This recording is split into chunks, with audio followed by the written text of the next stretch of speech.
Amis du jour, bonjour. Voltaire, Zadig ou la destinée, suivi de Micromégas, édition Librio. Micromégas, histoire philosophique. 1. Voyage d'un habitant du monde de l'étoile Sirius dans la planète de Saturne.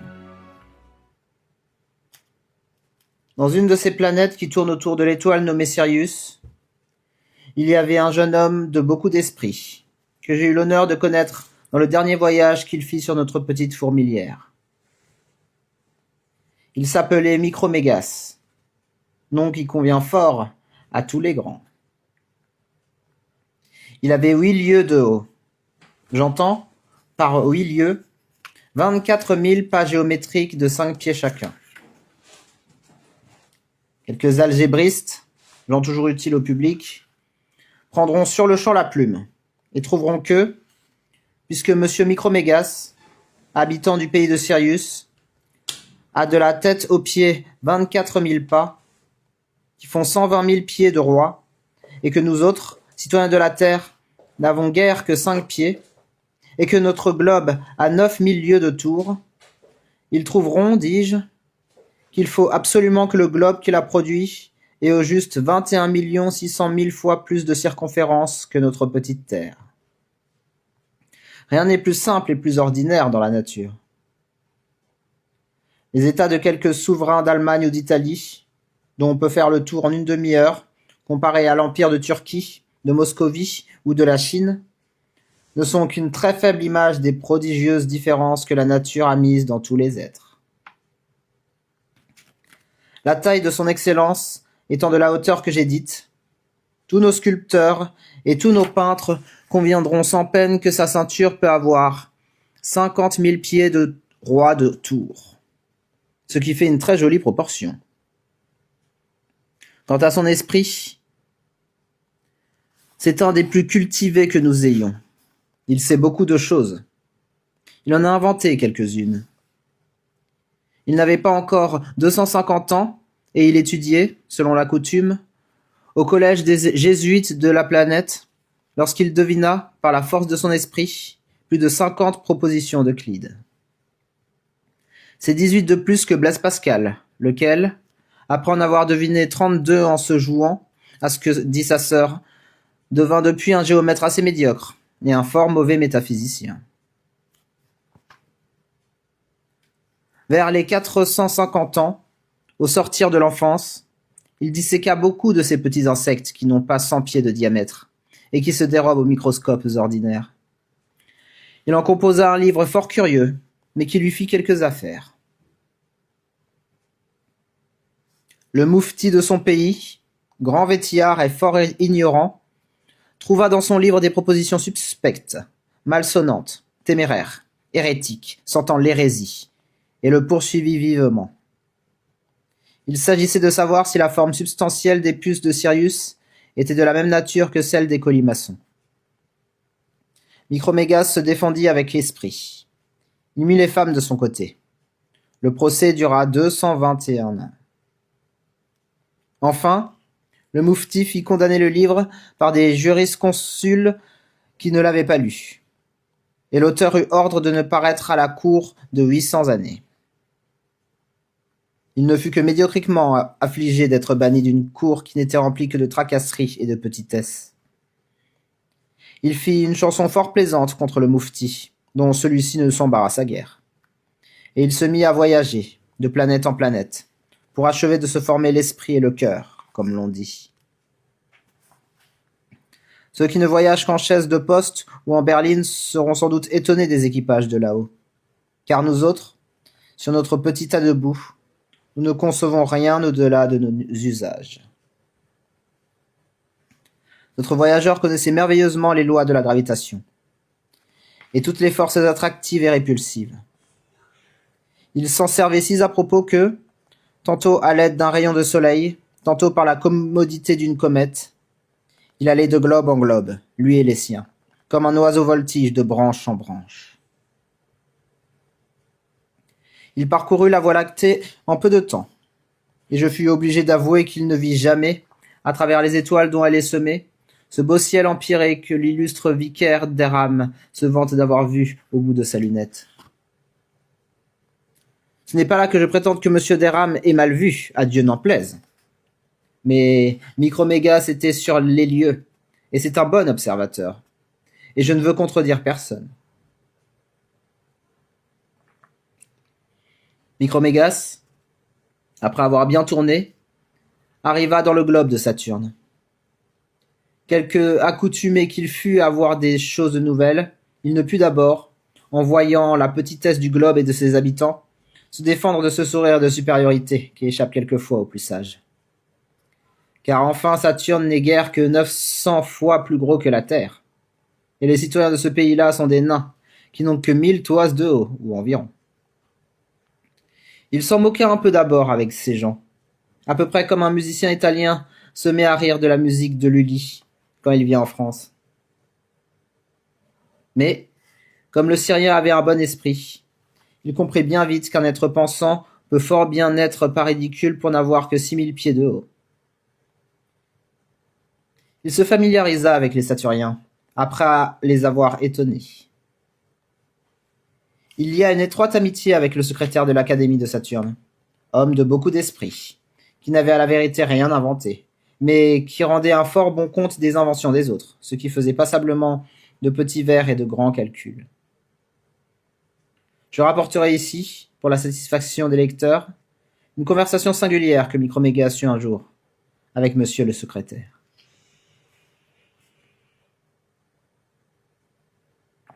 « 2. Conversation de l'habitant de Sirius avec celui de Saturne. Après que son Excellence se fut couché, et que le secrétaire se fut approché de son visage, « Il faut avouer, dit Micromégas, que la nature est comme un parterre dont les fleurs... »« Ah, dit l'autre, laissez-la votre parterre. »« Elle est, reprit le secrétaire, comme une assemblée de blondes et de brunes, dont les parures... »« Eh, qu'ai-je à faire de vos brunes, dit l'autre. »« Elle est donc comme une galerie de peinture, dont les traits... »« Eh, non, dit le voyageur. Encore une fois, la nature est comme la nature. Pourquoi lui chercher des comparaisons? Pour vous plaire, répondit le secrétaire. Je ne veux point qu'on me plaise, répondit le voyageur. Je veux qu'on m'instruise. Commencez d'abord par me dire combien les hommes de votre globe ont de sens. Nous en avons 72, dit l'académicien. Et nous nous plaignons tous les jours du peu. Notre imagination va au-delà de nos besoins. Nous trouvons qu'avec nos 72 sens, notre anneau, nos 5 lunes, nous sommes trop bornés. Et malgré toute notre curiosité et le nombre assez grand de passions qui résultent de nos 72 sens, nous avons tout le temps de nous ennuyer. Je le crois bien, dit Micromégas, car dans notre globe, nous avons près de 1000 sens. Et il nous reste encore je ne sais quel désir vague, je ne sais quelle inquiétude, qui nous avertit sans cesse que nous sommes peu de choses, et qu'il y a des êtres beaucoup plus parfaits. J'ai un peu voyagé. J'ai vu des mortels fort au-dessous de nous. J'en ai vu de fort supérieurs. Mais je n'en ai vu aucun qui n'ait plus de désir que de vrais besoins, et plus de besoins que de satisfaction. J'arriverai peut-être un jour au pays où il ne manque rien. Mais jusqu'à présent, personne ne m'a donné de nouvelles positives de ce pays-là. Le Saturnien et le Syrien s'épuisèrent alors en conjectures. Mais, après beaucoup de raisonnements fort ingénieux et fort incertains, il en fallut revenir aux faits. « Combien de temps vivez-vous » dit le Syrien. « Ah, bien peu » répliqua le petit homme de Saturne. « C'est tout comme chez nous, dit le Syrien. Nous nous plaignons toujours du peu. Il faut que ce soit une loi universelle de la nature. »« Hélas, nous ne vivons, dit le Saturnien, que 500 grandes révolutions du soleil. Cela revient à 15 000 ans, ou environ, à compter à votre manière.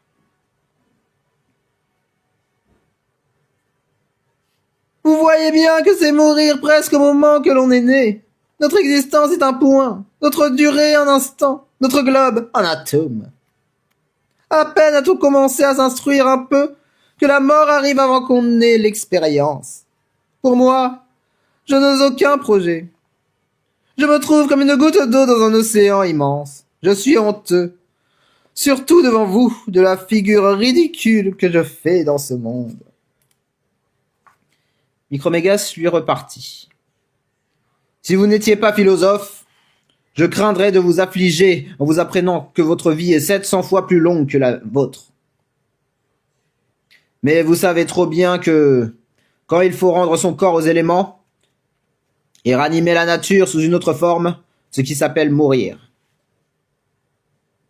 Quand ce moment de métamorphose est venu, après avoir vécu une éternité, ou avoir vécu un jour, c'est précisément la même chose. J'ai été dans des pays où l'on vit 1000 fois plus longtemps que chez moi, et j'ai trouvé qu'on y murmurait encore. Mais il y a partout des gens de bon sens qui savent prendre leur parti et remercier l'auteur de la nature. Il a répandu sur cet univers une profusion de variétés, avec une espèce d'uniformité admirable. Par exemple, tous les êtres pensants sont différents, et tous se ressemblent au fond par le don de la pensée et des désirs. La matière est partout étendue, mais elle a dans chaque globe des propriétés diverses. Combien comptez-vous de ces propriétés diverses dans votre matière ?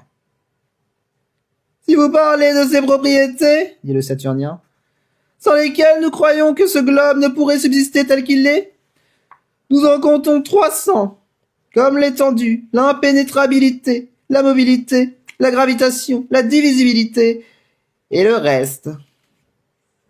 Apparemment, répliqua le voyageur, que ce petit nombre suffit aux vues que le Créateur avait sur votre petite habitation. J'admire en tout sa sagesse. Je vois partout des différences, mais aussi partout des proportions. Votre globe est petit, vos habitants le sont aussi. Vous avez peu de sensations. Votre matière a peu de propriétés. Tout cela est l'ouvrage de la Providence. De quelle couleur est votre soleil, bien examiné ? D'un blanc fort jaunâtre, dit le Saturnien. Et quand nous divisons un de ses rayons, nous trouvons qu'il contient les 7 couleurs. Notre soleil tire sur le rouge, dit le Syrien, et nous avons 39 couleurs primitives. Il n'y a pas un soleil, parmi tous ceux dont j'ai approché, qui se ressemblent. Comme chez vous, il n'y a pas un visage qui ne soit différent de tous les autres. Après plusieurs questions de cette nature, il s'informa combien de substances essentiellement différentes on comptait dans Saturne. Il apprit qu'on n'en comptait qu'une trentaine, comme Dieu, l'espace, la matière, les êtres étendus qui sentent, les êtres étendus qui sentent et qui pensent, les êtres pensants qui n'ont point d'étendue, ceux qui se pénètrent, ceux qui ne se pénètrent pas, et le reste. Le Syrien, chez qui on en comptait 300, et qui avait découvert 3000 autres dans ses voyages, étonna prodigieusement le philosophe de Saturne. Enfin, après s'être communiqué l'un à l'autre un peu de ce qu'ils savaient et beaucoup de ce qu'ils ne savaient pas, après avoir raisonné pendant une révolution du soleil, ils résolurent de faire ensemble un petit voyage philosophique.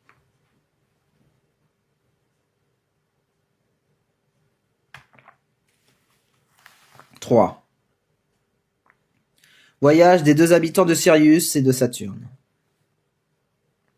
Nos 2 philosophes étaient prêts à s'embarquer dans l'atmosphère de Saturne, avec une fort jolie provision d'instruments mathématiques, lorsque la maîtresse du Saturnien, qui en eut des nouvelles, vint en larmes faire des remontrances. C'était une jolie petite brune, qui n'avait que 660 toises, mais qui réparait par bien désagrément la petitesse de sa taille. « Ah ! Cruel !» s'écria-t-elle. « Après t'avoir résisté 1500 ans, lorsqu'enfin je commençais à me rendre, quand j'ai à peine passé 100 ans entre tes bras, tu me quittes pour aller voyager avec un géant d'un autre monde. Va ! Tu n'es qu'un curieux, tu n'as jamais eu d'amour. Si tu étais un vrai Saturnien, tu serais fidèle. Où vas-tu courir ? Que veux-tu ? Nos 5 lunes sont moins errantes que toi. Notre anneau est moins changeant. Voilà qui est fait. Je n'aimerai jamais plus personne. » Le philosophe l'embrassa, pleura avec elle, tout philosophe qu'il était, et la dame, après s'être pâmée, alla se consoler avec un petit maître du pays. Cependant, nos deux curieux partirent. Ils sautèrent d'abord sur l'anneau, qu'ils trouvèrent assez plat, comme l'a fort bien deviné un illustre habitant de notre petit globe. De là, ils allèrent de lune en lune. Une comète passait tout auprès de la dernière. Ils s'élancèrent sur elle avec leurs domestiques et leurs instruments. Quand ils eurent fait environ 150 millions de lieues, ils rencontrèrent les satellites de Jupiter. Ils passèrent dans Jupiter même, et y restèrent une année, pendant laquelle ils apprirent de fort beaux secrets, qui seraient actuellement sous presse sans messieurs les inquisiteurs, qui ont trouvé quelques propositions un peu dures.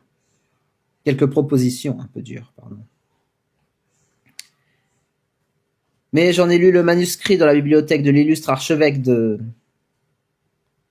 qui m'a laissé voir ses livres avec cette générosité et cette bonté qu'on ne saurait assez louer. Mais revenons à nos voyageurs. En sortant de Jupiter, ils traversèrent un espace d'environ 100 millions de lieues, et ils côtoyèrent la planète Mars qui, comme on sait, est 5 fois plus petite que notre petit globe. Ils virent 2 lunes qui servent à cette planète, et qui ont échappé au regard de nos astronomes. Je sais bien que le père Castel écrira, et même assez plaisamment, contre l'existence de ces 2 lunes. Mais je m'en rapporte à ceux qui raisonnent par analogie. Ces bons philosophes-là savent combien il serait difficile que Mars, qui est si loin du Soleil, se passât à moins de 2 lunes. Quoi qu'il en soit, nos gens trouvèrent cela si petit qu'ils craignirent de ne pas trouver de quoi coucher. Et ils passèrent leur chemin comme 2 voyageurs qui dédaignent un mauvais cabaret de village et poussent jusqu'à la ville voisine. Mais le Syrien et son compagnon se repentirent bientôt. Ils allèrent longtemps et ne trouvèrent rien. Enfin, ils aperçurent une petite lueur. C'était la Terre. Cela fit pitié à des gens qui venaient de Jupiter. Cependant, de peur de se repentir une seconde fois, ils résolurent de débarquer. Ils passèrent sur la queue de la comète et, trouvant une aurore boréale toute prête, ils se mirent dedans et arrivèrent à terre sur le bord septentrional de la mer Baltique, le 5 juillet 1737. Nouveau style. 4. Ce qui leur arrive sur le globe de la Terre. Après s'être reposés quelque temps, ils mangèrent à leur déjeuner 2 montagnes que leurs gens leur apprêtèrent assez proprement.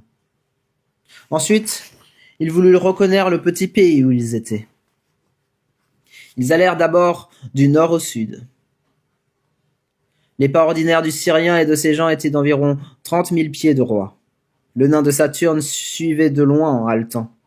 Or, il fallait qu'il fît environ 12 pas quand l'autre faisait une enjambée. Figurez-vous, s'il est permis de faire de telles comparaisons, un très petit chien de manchot qui suivrait un capitaine des gardes du roi de la Prusse. Comme ces étrangers-là vont assez vite, ils eurent fait le tour du globe en 36 heures. Le Soleil, à la vérité, ou plutôt la Terre, faisait un pareil voyage en une journée. Mais il faut songer qu'on va bien plus vite à son aise quand on tourne sur son axe que quand on marche sur ses pieds. Et voilà donc revenus d'où ils étaient partis, après avoir vu cette mare, presque imperceptible pour eux, qu'on nomme la Méditerranée. Et cet autre petit étang qui, sous le nom du Grand Océan, entoure la taupinière. Le nain n'en avait jamais eu qu'à mi-jambe, et à peine l'autre avait-il mouillé son talon. Ils firent tout ce qu'ils purent en allant et en revenant dessus et dessous, pour tâcher d'apercevoir si ce globe était habité ou non. Ils se baissèrent, ils se mouchèrent, ils tâtèrent partout. Mais leurs yeux et leurs mains n'étant point proportionnés au petit être qui rampait ici, ils ne reçurent pas la moindre sensation qui pût leur faire soupçonner de nous. Et nos confrères, les autres habitants de ce globe, avons l'honneur d'exister. Le nain, qui jugeait quelquefois un peu trop vite, décida d'abord qu'il n'y avait personne sur la terre. Sa première raison était qu'il n'avait vu personne. Micromégas lui fit sentir poliment que c'était raisonné assez mal. Car, disait-il, vous ne voyez pas avec vos petits yeux certaines étoiles de la 50e grandeur que j'aperçois très distinctement. Concluez-vous là que ces étoiles n'existent pas? Mais, dit le nain, j'ai bien tâté. Mais, répondit l'autre, vous avez mal senti. Mais, dit le nain, ce globe-ci est si mal construit. Cela est si irrégulier et d'une forme qui me paraît si ridicule. Tout semble être ici dans le chaos. Voyez-vous ces petits ruisseaux dont aucun ne va de droit fil.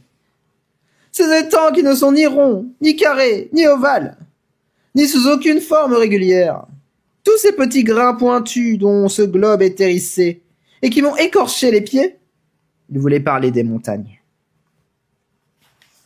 Remarquez-vous encore la forme de tout le globe, comme il est plat au pôle, comme il tourne autour du soleil d'une manière gauche, de façon que les climats des pôles sont nécessairement occultes. En vérité, ce qui fait que je pense qu'il n'y a ici personne, c'est qu'il me paraît que des gens de bon sens ne voudraient pas y demeurer. Eh bien, dit Micromégas, ce ne sont peut-être pas non plus des gens de bon sens qui l'habitent. Mais enfin, il y a quelques apparences que ceci n'est pas fait pour rien. Tout vous paraît irrégulier ici, dites-vous, parce que tout est tiré au cordon dans Saturne et dans Jupiter. Eh, c'est peut-être par cette raison-là même qu'il y a ici un peu de confusion. Ne vous ai-je pas dit que dans mes voyages, j'avais toujours remarqué de la variété? Le Saturnien répliqua à toutes ces raisons. La dispute n'eut jamais fini, si par bonheur Micromégas, en s'échauffant à parler, n'eut cassé le fil de son collier de diamants. Les diamants tombèrent. C'étaient de jolis petits carats assez inégaux, dont les plus gros pesaient 400 livres, et les plus petits 50. Le nain en ramassa quelques-uns. Il s'aperçut, en les approchant avec ses yeux, que ces diamants, de la façon dont ils étaient taillés, étaient d'excellents microscopes. Il prit donc un petit microscope de 160 pieds de diamètre, qu'il appliqua à sa prunelle, et Micromégas en choisit un de 2500 pieds. Ils étaient excellents, mais d'abord, on ne vit rien par leur secours. Il fallait s'ajuster.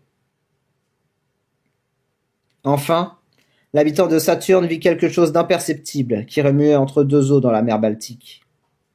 C'était une baleine. Il la prit avec le petit doigt fort adroitement, et, la mettant sur l'ongle de son pouce, il la fit voir au Syrien, qui se mit à rire pour la seconde fois de l'excès de petitesse dont étaient les habitants de notre globe. Le Saturnien, convaincu que notre monde était habité, s'imagina bien vite qu'il ne l'était que par des baleines. Mais, comme il était grand raisonneur, il voulut deviner d'où un si petit atome tirait son mouvement, s'il avait des idées, une volonté, une liberté. Micromégas y fut fort embarrassé. Il examina l'animal fort patiemment, et le résultat de l'examen fut qu'il n'y avait pas moyen de croire qu'une âme fût logée là. Les deux voyageurs inclinaient donc à penser qu'il n'y a point d'esprit dans notre habitation, lorsqu'à l'aide du microscope, ils aperçurent quelque chose de plus gros qu'une baleine qui flottait sur la mer Baltique. On sait que dans ces temps-là, même une volée de philosophes revenait du cercle polaire, sur lequel ils avaient été faire des observations dont personne ne s'était avisé jusqu'alors. Les gazettes dirent que leur vaisseau échoua aux côtes de Bothnie, et qu'ils eurent bien de la peine à se sauver. Mais on ne sait jamais dans ce monde le dessous des cartes. Je vais raconter ingénument comme la chose se passa, sans n'y rien mettre du mien, ce qui n'est pas un petit effort pour un historien. 5. Expérience et raisonnement des deux voyageurs. Micromégas étendit la main tout doucement vers l'endroit où l'objet paraissait, et, avançant deux doigts et les retirant par la crainte de se tromper, puis les ouvrant et les serrant, il saisit fort adroitement le vaisseau qui portait ces messieurs, et le mit encore sur son ongle, sans le trop presser de peur de l'écraser. Voici un animal bien différent du premier, dit le nain de Saturne. Le Syrien mit le prétendu animal dans le creux de sa main. Les passagers et les gens de l'équipage, qui s'étaient crus enlevés par un ouragan et qui se croyaient sur une espèce de rocher, se mettent tous en mouvement. Les matelots prennent des tonneaux de vin, les jettent sur la main de Microméga et se précipitent après. Les géomètres prennent leur quart de cercle, leur secteur, et des philapones, et descendent sur les doigts du Syrien. Ils en firent tant qu'il sentit enfin remuer quelque chose qui lui chatouillait les doigts. C'était un bâton ferré qu'on lui enfonçait d'un pied dans l'index. Il jugea, par ce picotement, qu'il était sorti quelque chose du petit animal qu'il tenait. Mais il n'en soupçonna pas d'abord davantage. Le microscope, qui faisait à peine discerner une baleine et un vaisseau, n'avait point de prise sur un être aussi imperceptible que des hommes. Je ne prétends choquer ici la vanité de personne, mais je suis obligé de prier les importants de faire ici une petite remarque avec moi. C'est qu'en prenant la taille des hommes d'environ 5 pieds, nous ne faisons pas sur la Terre une plus grande figure qu'en ferait, sur une boule de 10 pieds de tour, un animal qui aurait à peu près la 600 millième partie d'un pouce en hauteur. Figurez-vous une substance qui pourrait tenir la Terre dans sa main, et qui aurait des organes en proportion des nôtres. Et il se peut très bien faire qu'il y ait un grand nombre de ces substances. Or, concevez, je vous prie, ce qu'elle penserait de ces batailles qui nous ont valu 2 villages qu'il a fallu rendre. Je ne doute pas que si quelque capitaine des grands grenadiers lit jamais cet ouvrage, il ne hausse de 2 grands pieds au moins les bonnets de sa troupe. Mais je l'avertis qu'il aura beau faire, et que lui et les siens ne seront jamais que des infiniment petits. Quelle adresse merveilleuse ne fallait-il donc pas à notre philosophe de Sirius pour faire percevoir les atomes dont je viens de parler? Quand Leeuwenhoek et Hartsecker virent les premiers, ou crurent voir la graine dont nous sommes formés, ils ne firent pas à beaucoup près une si étonnante découverte. Quel plaisir sentit Micromégas en voyant remuer ces petites machines, en examinant tous leurs tours, en les suivant dans toutes leurs opérations. Comme il s'écria, comme il mit avec joie un de ses microscopes dans les mains de son compagnon de voyage. « Je les vois !» disaient-ils tous deux à la fois. « Ne les voyez-vous pas qui portent des fardeaux, qui se baissent, qui se relèvent ?» En parlant ainsi, les mains leur tremblaient par le plaisir de voir des objets si nouveaux et par la crainte de les perdre. Le Saturnien, passant d'un excès de défiance à un excès de crédulité, crut apercevoir qu'il travaillait à la propagation. « Ah !» disait-il, « j'ai pris la nature sur le fait. » Mais il se trompait sur les apparences, ce qui n'arrive que trop, soit qu'on se serve ou non de microscope. 6. Ce qui leur arriva avec des hommes. Micromégas, bien meilleur observateur que son nain, vit clairement que les atomes se parlaient, et il le fit remarquer à son compagnon, qui, honteux de s'être mépris sur l'article de la génération, ne voulut point croire que de pareilles espèces puissent se communiquer des idées. Il avait le don des langues, aussi bien que le Syrien. Il n'entendait point parler nos atomes, et il supposait qu'ils ne parlaient pas. D'ailleurs, comment ces êtres imperceptibles auraient-ils les organes de la voix, et qu'auraient-ils à dire? Pour parler, il faut penser, ou à peu près. Mais s'ils pensaient, ils auraient donc l'équivalent d'une âme. Or, attribuer l'équivalent d'une âme à cette espèce, cela lui paraissait absurde. « Mais, dit le Syrien, vous avez cru tout à l'heure qu'il faisait l'amour. Est-ce que vous croyez qu'on puisse faire l'amour sans penser et sans proférer quelques paroles, ou du moins sans se faire entendre? Supposez-vous d'ailleurs qu'il soit plus difficile de produire un argument qu'un enfant? Pour moi, l'un et l'autre me paraissent de grands mystères. »« Je n'ose plus ni croire ni nier, dit le nain. Je n'ai plus d'opinion. Il faut tâcher d'examiner ces insectes. Nous raisonnerons après. » C'est fort bien dit, reprit Micromégas. Et aussitôt, Il tira une paire de ciseaux dont il se coupa les ongles, et d'une rognure de l'ongle de son pouce, il fit sur le genre une espèce de grande trompette parlante, comme un vaste entonnoir, dont il mit le tuyau dans son oreille. La circonférence de l'entonnoir enveloppait le vaisseau et tout l'équipage. La voie la plus faible entrait dans les fibres circulaires de l'ongle, de sorte que grâce à son industrie, le philosophe de là-haut entendit parfaitement le bourdonnement de nos insectes de là-bas. En peu d'heures, il parvint à distinguer les paroles, et enfin à entendre le français. Le nain en fit autant, quoique avec plus de difficulté. L'étonnement des voyageurs redoublait à chaque instant. Ils entendaient des mythes parler d'assez bon sens. Ce jeu de la nature leur paraissait inexplicable. Vous croyez bien que le Syrien et son nain brûlaient d'impatience de lier conversation avec les atomes. Ils craignaient que sa voix de tonnerre, et surtout celle de Micromégas, n'assourdît les mythes sans en être entendus. Il fallait en diminuer la force.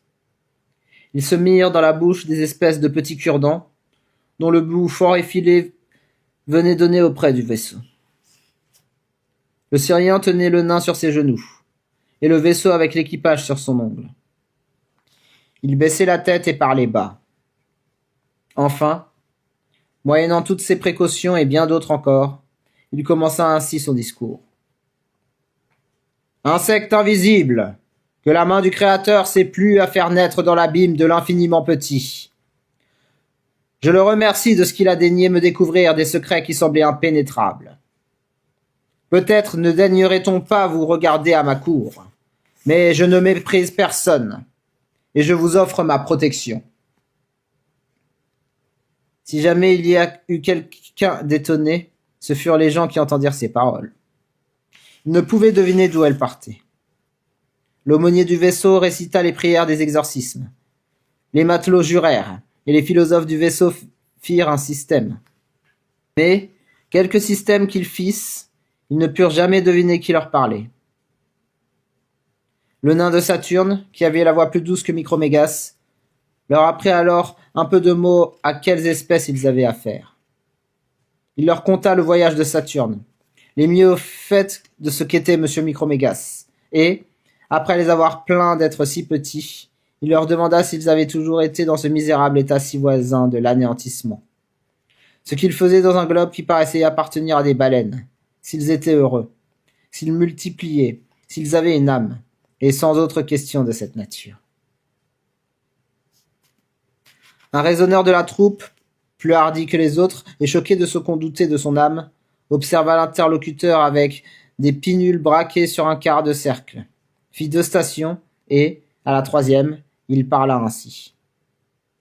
Vous croyez donc, monsieur, parce que vous avez 1000 toises depuis la tête jusqu'aux pieds, que vous êtes un... 1000 toises s'écria le nain. Juste ciel. D'où peut-il savoir ma hauteur 1000 toises. Il ne se trompe pas d'un pouce. Quoi? Cet atome m'a mesuré? Il est géomètre. Il connaît ma grandeur. Et moi, qui ne le vois qu'à travers un microscope, je ne connais pas encore la sienne. Oui, je vous ai mesuré, dit le physicien, et je mesurerai bien encore votre grand compagnon. La proposition fut acceptée. Son Excellence se coucha de son long, car s'il se fût tenu debout, sa tête eût été trop au-dessus des nuages. Nos philosophes lui plantèrent un grand arbre dans un endroit que le docteur Swift nommerait, mais que je me garderai bien d'appeler par son nom à cause de mon grand respect pour les dames. Puis, par une suite de triangles liés ensemble, ils conclurent que ce qu'ils voyaient était en effet un jeune homme de 120 000 pieds de roi. Alors Micromégas prononça ces paroles. Je vois plus que jamais qu'il ne faut juger de rien sur sa grandeur apparente. Ô Dieu, qui avait donné une intelligence à des substances qui paraissent si misérables. L'infiniment petit vous coûte aussi peu que l'infiniment grand. Et s'il est possible qu'il y ait des êtres plus petits que ceux-ci, ils peuvent encore avoir un esprit supérieur à ceux de ces superbes animaux que j'ai vus dans le ciel, dont le pied seul couvrait le globe où je suis descendu. Un des philosophes lui répondit qu'il pouvait en toute sûreté croire qu'il est en effet des êtres intelligents beaucoup plus petits que l'homme. Il lui conta, non pas tout ce que Virgile a dit de fabuleux sur les abeilles, mais ce que Swammerdam a découvert et ce que Réaumur a disséqué. Il lui apprit enfin qu'il y a des animaux qui sont pour les abeilles ce que les abeilles sont pour l'homme. Ce que le Syrien lui-même était pour ces animaux si vastes dont il parlait, et ce que ces grands animaux sont pour d'autres substances devant lesquelles ils ne paraissent que comme des atomes. Peu à peu, la conversation devient intéressante, et Micromégas parla ainsi. 7. Conversation avec les hommes. Ô atome intelligent, qui dans l'être éternel sait plus à manifester son adresse et sa puissance. Vous devez sans doute goûter des joies bien pures sur votre globe, car, ayant si peu de matière et paraissant tout esprit, vous devrez passer votre vie à aimer et à penser. C'est la véritable vie des esprits. Je n'ai vu nulle part le vrai bonheur, mais il est ici sans doute. À ce discours, tous les philosophes secouèrent la tête, et l'un d'eux, plus franc que les autres, avoua de bonne foi que, si l'on en accepte un petit nombre d'habitants fort peu considérés, tout le reste est un assemblage de fous, de méchants et de malheureux. Nous avons plus de matière qu'il ne nous en faut, dit-il, pour faire beaucoup de mal. Si le mal vient de la matière, et trop d'esprit, si le mal vient de l'esprit. Savez-vous bien, par exemple, qu'à l'heure où je vous parle, il y a 100 000 fous de notre espèce, couverts de chapeaux, qui tuent 100 000 autres animaux couverts d'un turban, ou qui sont massacrés par eux, et que, presque par toute la terre, c'est ainsi qu'on en use de temps immémorial. Le Syrien frémit, et demanda quel pouvait être le sujet de ces horribles querelles entre de si chétifs animaux. Il s'agit, dit le philosophe, de quelques tas de bougrans comme votre talon. Ce n'est pas qu'aucun de ces millions d'hommes qui se font égorger prétendent un fœtus sur ce tas de boue. Il ne s'agit que de savoir s'il appartiendra à un certain homme qu'on nomme sultan, ou à un autre qu'on nomme, je ne sais pourquoi, César. Ni l'un ni l'autre n'a jamais vu ni ne verra jamais le petit coin de terre dont il s'agit. Et presque aucun de ces animaux qui s'égorgent mutuellement n'a jamais vu l'animal pour lequel il s'égorge. Ah, malheureux! S'écria le Syrien avec indignation. Peut-on concevoir cet excès de rage forcenée? Il me prend envie de faire 3 pas, et d'écraser de 3 coups de pied toute cette fourmilière d'assassins ridicules. Ne vous en donnez pas la peine, lui répondit-on. Ils travaillent assez à leur ruine. Sachez qu'au bout de 10 ans, il ne reste jamais la 100e partie de ces misérables. Sachez que, quand même ils n'auraient pas tiré l'épée, la faim, la fatigue ou l'intempérance les emportent presque tous. D'ailleurs, ce n'est pas eux qu'il faut punir. Ce sont des barbares sédentaires qui, du fond de leur cabinet, ordonnent, dans le temps de leur digestion, le massacre d'1 million d'hommes, et qui ensuite en font remercier Dieu solennellement. Le voyageur se sentait ému de pitié pour la petite race humaine, dans laquelle il découvrait de si étonnants contrastes. Puisque vous êtes du petit nombre des sages, dit-il à ces messieurs, et qu'apparemment vous ne tuez personne pour de l'argent, dites-moi, je vous en prie, à quoi vous vous occupez? Nous disséquons des mouches, dit le philosophe. Nous mesurons des lignes, nous assemblons des nombres. Nous sommes d'accord sur 2 ou 3 points que nous entendons, et nous disputons sur 2 ou 3 000 que nous n'entendons pas. Il prit aussitôt fantaisie aux Syriens et aux Saturniens d'interroger ces atomes pensants, pour savoir les choses dont il convenait. Combien comptez-vous, dit-il, de l'étoile de la canicule à la grande étoile des Gémeaux? Ils répondirent tous à la fois. 32 degrés et demi. Combien comptez-vous d'ici à la Lune? 60 demi-diamètres de la Terre, en nombre rond. Combien pèse votre air? Il croyait les attraper, mais tous lui dirent que l'air pèse environ 900 fois moins qu'un pareil volume de l'eau la plus légère, et 9000 fois moins que l'or de Ducat. Le petit nain de Saturne, étonné de leur réponse, fut tenté de prendre pour des sorciers ces mêmes gens auxquels il avait refusé une âme un quart d'heure auparavant. Enfin, Micromégas leur dit « Puisque vous savez si bien ce qui est hors de vous, sans doute vous savez encore mieux ce qui est dedans. Dites-moi ce que c'est que votre âme et comment vous formez vos idées. » Les philosophes parlèrent tous à la fois comme auparavant, mais ils furent tous de différents avis. Le plus vieux citait Aristote, l'autre prononçait le nom de Descartes, celui de Malebranche, cet autre de Leibniz, cet autre de Locke. Un vieux péripatéticien dit tout haut avec confiance. L'âme est une entéléchie, et une raison par qui elle a la puissance d'être ce qu'elle est. C'est ce que déclare expressément Aristote, page 633 de l'édition du Louvre. Je n'entends pas trop bien le grec, dit le géant. Ni moi non plus, dit l'amide philosophique. Pourquoi donc, reprit le Syrien, citez-vous un certain Aristote en Grèce? C'est, répliqua le savant, qu'il faut bien citer ce qu'on ne comprend point du tout dans la langue, qu'on entend le moins.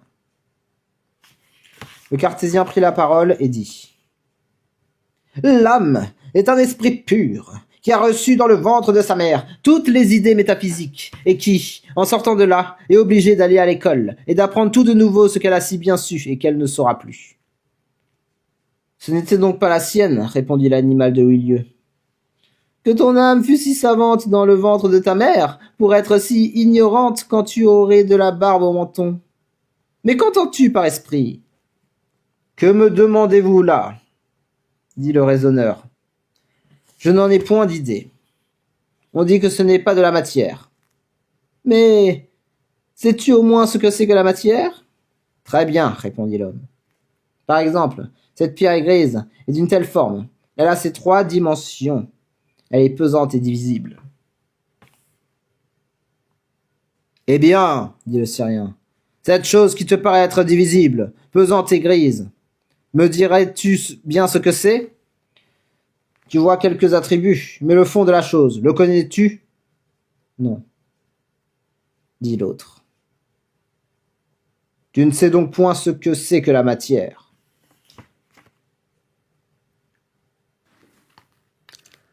Alors, monsieur Micromégas, adressant la parole à un autre sage qu'il tenait sur son pouce, lui demanda ce que c'était que son âme et ce qu'elle faisait. Rien du tout, répondit le philosophe malbranchiste. C'est Dieu qui fait tout pour moi.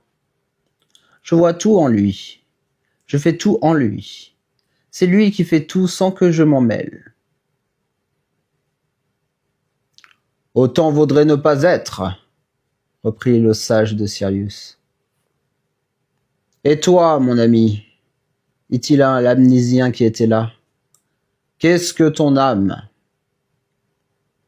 C'est, répondit le leibnizien, une aiguille qui montre les heures pendant que mon corps carillonne. Ou bien, si vous voulez, c'est elle qui carillonne pendant que mon corps montre l'heure. Ou bien mon âme est le miroir de l'univers, et mon corps est la bordure du miroir. Cela est clair. Un petit partisan de Locke était là tout auprès.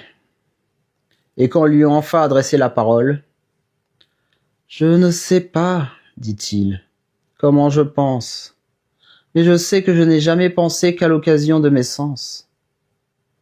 Qu'il y ait des substances immatérielles et intelligentes, c'est de quoi je ne doute pas, mais qu'il soit impossible à Dieu de communiquer la pensée à la matière, c'est de quoi je doute fort. Je révère la puissance éternelle. Il ne m'appartient pas de la borner. Je n'affirme rien. Je me contente de croire qu'il y a plus de choses possibles qu'on ne pense. » L'animal de Sirius sourit. Il ne trouva pas celui-là le moins sage, et le nain de Saturne aurait embrassé le sectateur de Locke sans l'extrême disproportion. Mais il y avait là, par malheur, un petit animalcule en bonnet carré, qui coupa la parole à tous les animalcules philosophes. Il dit qu'il savait tout le secret. Cela se trouvait dans la somme de saint Thomas. Il regarda de haut en bas les deux habitants célestes. Il leur soutint que leur personne, leur monde, leur soleil, leurs étoiles, tout était fait uniquement pour l'homme. À ce discours, nos deux voyageurs se laissèrent aller l'un sur l'autre en étouffant de ce rire inextinguible qui, selon Homère, est le partage des dieux. Leurs épaules et leur ventre allaient et venaient, et dans ces convulsions le vaisseau que le Syrien avait sur son ongle tomba dans une poche de la culotte du Saturnien. Ces deux bonnes gens le cherchèrent longtemps. Enfin, ils retrouvèrent l'équipage et le rajustèrent fort proprement.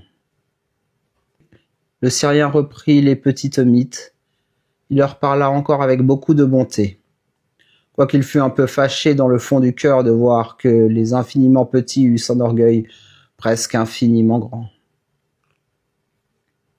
Il leur promit de leur faire un beau livre de philosophie, écrit fort menu pour leur usage, et que dans ce livre, ils verraient le bout des choses. Effectivement, il leur donna ce volume avant son départ. On le porta à Paris à l'Académie des sciences, mais quand le secrétaire l'eut ouvert, il ne vit qu'un livre tout blanc. « Ah, dit-il, je m'en étais bien douté. »